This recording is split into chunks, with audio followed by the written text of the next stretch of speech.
ভার বহন করা, এ ভার শরীরের ভার নয়, এ ভার সংসারের ভার, এ ভার ধর্মের ভার। আজ থেকে সে তোমার সহধর্মিনী। সহধর্মিনী কাকে বলে?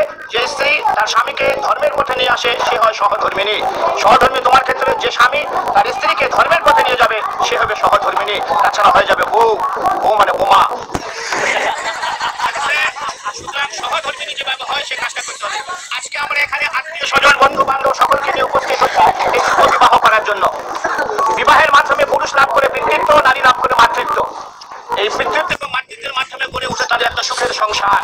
পিতা মাতা ভাই বোন আত্মীয় স্বজন বন্ধু বান্ধব সকলকে নিয়ে একসাথে থাকার তারা সংকল্প করে এই বিবাহের মাধ্যমে। মানুষের জন্ম থেকে মৃত্যু পর্যন্ত 10টি মাঙ্গলিক কর্ম আছে, তার মধ্যে বিবাহ হচ্ছে সর্বশ্রেষ্ঠ। এই বিবাহ এখন সবসময় যারা বিবাহ করছে তারা জানে স্ত্রী সবসময় স্বামীর বাম দিকে থাকবে। এখনো কিন্তু বাম দিকে যায় নাই, আছে কোন দিকে? ডান দিকে। তুমি পারদীপ পক্ষে চেষ্টা করবো সবসময় একে বাম দিকে রাখার, চলাফেরা করার জন্য।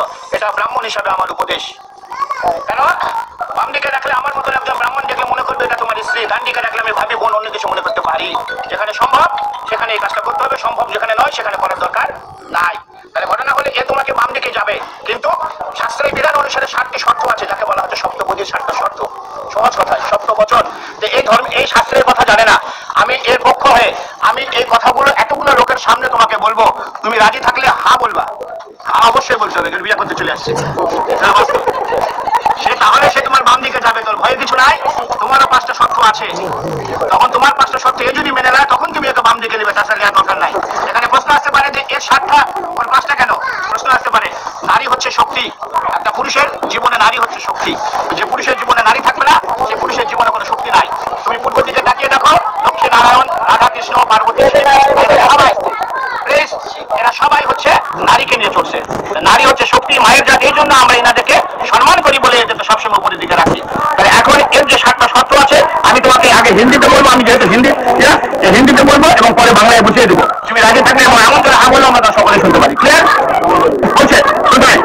হেপতি মাহে স্বামী যাত্রা, व्रत, जापन, यज्ञ, दान, पूजा, पर्वन, उपवास इत्यादि शुभ कर्म मेरे साथ लेकर करोगे तो मैं आपके वाम भाग में जाऊं। বলছে হে পত্নী বা হে স্বামী, আজ থেকে যদি কোনো তীর্থযাত্রা, ব্রত, উদযাপন, যজ্ঞ, দান, পূজা, পার্বণ, উপবাস ইত্যাদি শুভ কর্ম এদের সঙ্গে নিয়ে করো, তাহলে সে তোমার বাম দিকে যাবে, তাছাড়া নয়। কারণ সে গোত্রান্ত হয়ে তোমার গোত্রে চলে গেছে। রাজি কি রাজি নয়? দ্বিতীয়, ओम जगन्नाथ पूजन तथा श्रद्धा तर्पण आदि में पितरों में मेरे साथ लेकर पूजन करोगे, मैं तो आपके वाम भाग में जाऊं। বলছে ওম যজ্ঞাদি করে যদি কোনো দান করতে চাও এবং তথা শ্রদ্ধা তর্পণ অর্থাৎ আমাদের মহালয়া যে হয় না, পিতৃপুরুষের নামে পূর্বপুরুষের নামে জল দিতে হয়, তিল তর্পণ করতে হয়।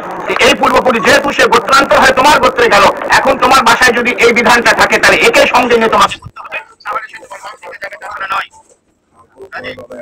कुटुंब के रक्षा करो, अतिथि आप्यायन करो और घर में गौ महिष रखो, उनको पालन करो। संसार धर्म में रहो, मैं तो आपके बाम भाग कुटुंबके रक्षा করো মানে অতিথি আপ্যায়ন। অতিথি হচ্ছে নারায়ণ। বাসায় যদি তোমার সম্ভব হয় গরু মহিষ এগুলো পালন করতে চাও এবং সংসার ধর্মের মধ্যে যদি রত থাকতে চাও তাহলে সে তোমার বাম দিকে যাবে, তাছাড়া নয়।